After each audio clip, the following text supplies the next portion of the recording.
guys, welcome back to our YouTube channel. Ito pala nangyari dito sa lugar namin.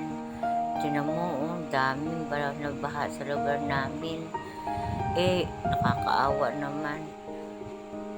Pasalamat na lang kami kasi abot ng baha. Pero nakakaawa pa rin sila pati kahit papano. Dito sa lugar namin sila, taga-lugar din namin sila. Guys, sana matulungan sila kahit maliliit na bagay lang.